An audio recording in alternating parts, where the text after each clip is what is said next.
This is one of Amelia Earhart's planes as she flew back in the 1930s. The plane, of course, she tried to go around the world in has been missing since 1937. And now this photograph, unearthed by history investigators from the National Archives, appears to show Earhart and Fred Noonan, her navigator, on the dock in the Marshall Islands. The person who took that photograph, they believe, was later executed for being a spy.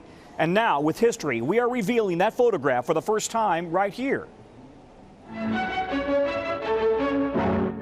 Amelia Earhart, on a globe-girdling flight with navigator Fred Noonan, took off for a hop over trackless ocean wastes and was never heard from again. For 80 years, the world has wondered what happened to Amelia Earhart and her navigator Fred Noonan. In July 1937, they were over the Pacific on a round-the-world flight when they disappeared.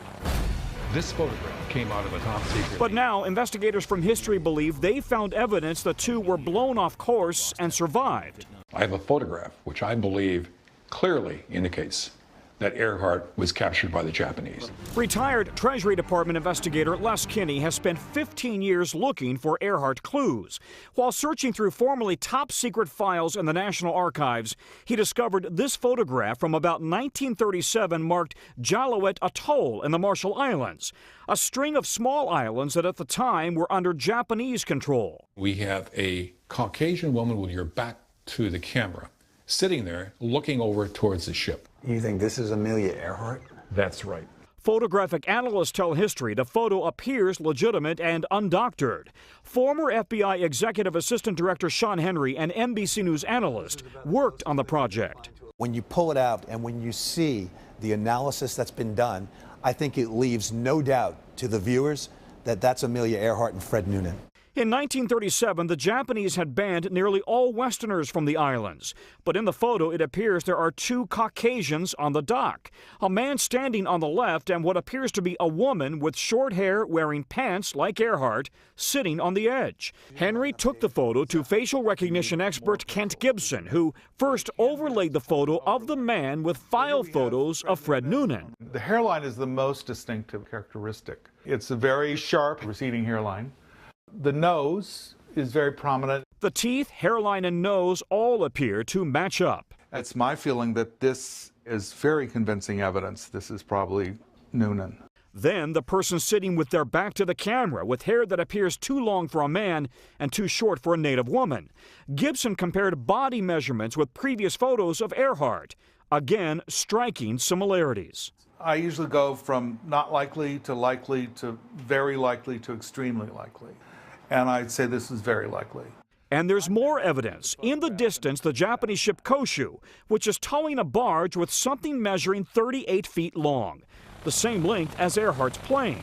For decades, locals have said they saw Earhart's plane crash and the Japanese ship Koshu took her and Noonan away. The story even documented in stamps issued in the 1980s. Now, photographic evidence that the story may be true. We believe that the Koshu took her to Saipan and that she died there under the custody of the Japanese. We don't know how she died. We don't know when she died. The history team may have even found pieces of Earhart's plane and the prison in Saipan. This may actually have been her cell. This morning, this newly uncovered photo is opening a whole new set of questions about what happened to Earhart and Noonan. And what, if anything, did the U.S. government know? We have no evidence anywhere that she crashed into the ocean, even though that's been the common narrative for so many years. I think we have a lot of evidence that she lived and survived in the Marshall Islands. Locals say the Japanese military said at the time that the woman in the plane was a spy and not to talk about it. And for decades, the Japanese military has denied any knowledge of what happened to her. We reached out again to the Japanese military, the Foreign Ministry, and the Japanese National Archives. All of them say they have no evidence, no documents of her being in their custody. However, no official alive then is alive today, and many of those documents were destroyed during the war. It is a fascinating full 2-hour documentary that had me riveted. It's on Sunday night, History Channel, 9 o'clock Eastern Time. Guys, back to you. Tom, a couple of things. First of all, everyone in the studio is standing looking in a monitor watching this. Yeah. So you have our attention, too. Yeah. If this photo was in the National Archives, doesn't it mean that someone in the government knew that Amelia Earhart survived? It was in a file compiled by the Office of Naval Intelligence, gathering information about Japanese movement in the area. Did the people know that that was, in fact, Earhart and Noonan in the file, or did they think it was simply a picture of the Marshall Islands and then throw it into a file? We don't know, but there's something else that's fascinating here. Another file, Office of Naval Investigations, a thick file on Amelia Earhart and the Marshall Islands, 170 pages, is missing. Was it purged? If so, when and by whom? 1930s or 40s? We simply don't know. Is this when I make the Law and Order sound effect? Dun, dun. But okay, let's say, Tom, that the Americans did know that she had been captured. Why wouldn't they just announce that after the war? Yeah, because at the time, keep in mind, here's the thinking anyway. We have no way to know, right?